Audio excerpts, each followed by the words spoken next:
We'll get right to questions. First one from Ryan Aber and then Eric Bailey. Go ahead, Ryan. Yeah, Calvin, good to talk to you again. I want to ask you about the versatility of this defensive line.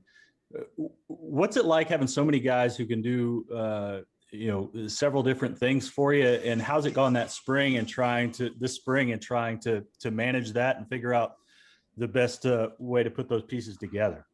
Yeah, that's not a problem. That's just having great options. You got guys who that can do multiple things, and in this defense, you ask for guys to be able to do multiple things. Put big athletes out there and let them go hunt, and it's our job as coaches to put guys in place and let them flourish. And we got guys like Isaiah Thomas who can do multiple things, and a guy like Jalen Redmond who can play multiple spots. So, very encouraged by that, and it allows us to be flexible in some of our packages that we come up with.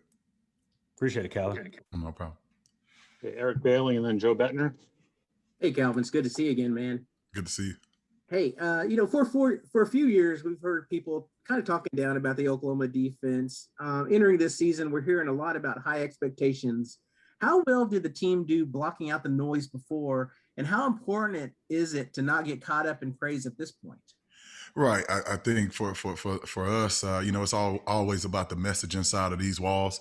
When it was bad, we had to tone it out, and now we're getting, people telling how good we are. We still have to block it out. I think the message comes from our head coach. It comes from our defensive coordinator, and we trust that message. And we know we have a lot of work to do, but we know that we can really be a great group if everything goes the way as we want it to. Calvin, thanks a bunch. You have a good week. Okay. Same to you. Okay, Joe Bettner and then Jason Kersey.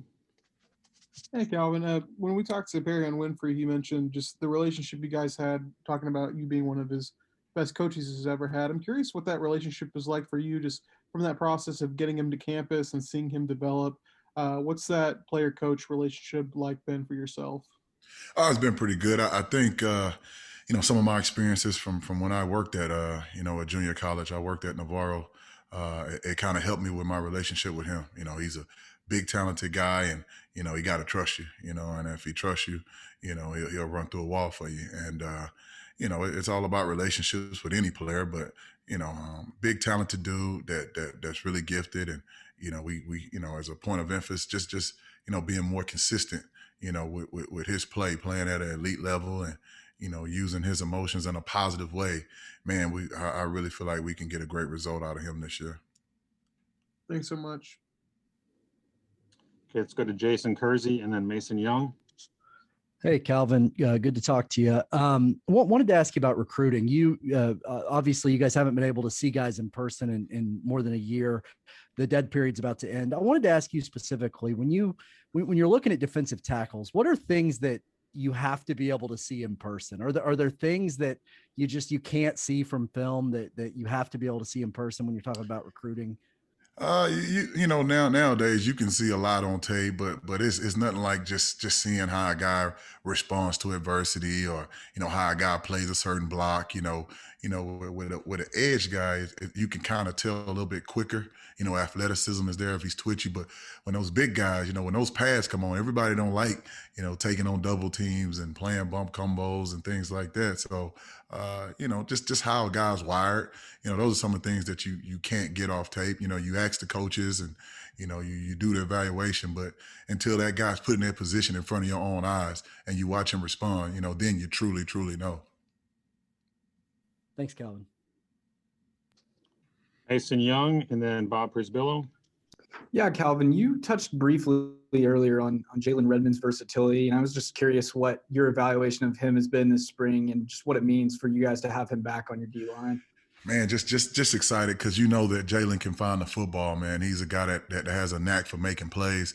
He was kind of slowed a little bit by some knick-knack injuries. So, just getting off the field, he made a couple plays today, man.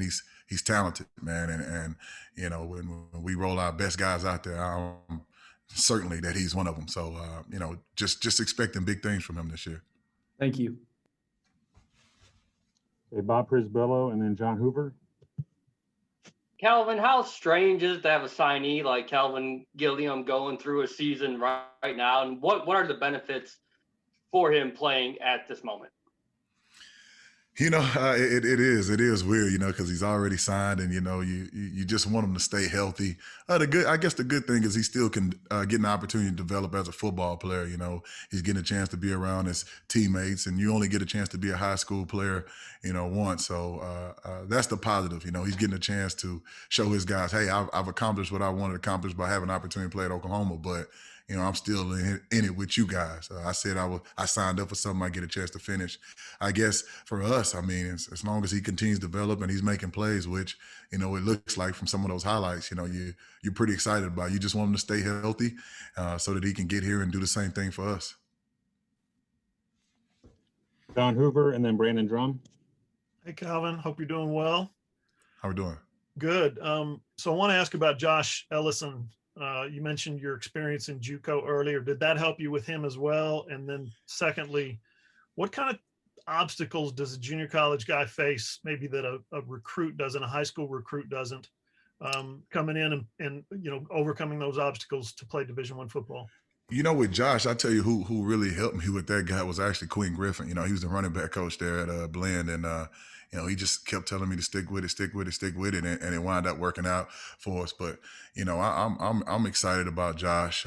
He's pretty easy to form a relationship with, and I think his best football is ahead of him. Man, he's ran with the ones all spring and did a great job for us. So we're really expecting big things out of him. If you think about last year, these guys, you get these guys in December and you hope that they can go through spring ball and have the off season, and they really didn't get that last year. So with them having a full off season, with them having spring ball, having a season under their belt, you really look for those guys to flourish. So I'm expecting big things from them. Thank you, Calvin. Brandon Drum and then James Hale. Hey, Calvin, thanks for doing this. How much easier has it been for you guys on the recruiting trail, starting to recruit defensive linemen ever since, I guess, 2019 with Neville Gallimore and all them being drafted, and then obviously what you guys did last year? Have you started to notice just how much easier it is for y'all to get into the home? Yeah, the product. Guys watch TV and you see guys playing faster, getting up the field, living in the backfield, and that appeals to a lot of players. So that's been good. I don't know if it's made it any easier, but it that product it sells itself. The OU brand sells itself, and then the way that we play, the way Coach Grinch puts these guys in positions to make plays, it appeals. It's easier to go in there and you have something that these guys want to be a part of. So it's been really good for us. Thanks, Calvin. James Hale and then Barry Trammell. Calvin, I hope things are going good with you, man. It's great to see you. Good to see you, big man. Winfrey, by his own admission, was somewhat of a raw player. So I'm curious how much better you feel like he can get from his first year at OU to his second. And Redmond didn't even get to play last year. You got a week of practice with him. So where is he at in his development, in your opinion, coming up this year? Yeah, we're expecting out of Perion to be a dominant player. He has that type of skill set, and we expect big things out of him. Having a year under your belt, that doesn't guarantee anything, but talent wise, he can really be a special player, and we look for him to have impact on every game that he plays in.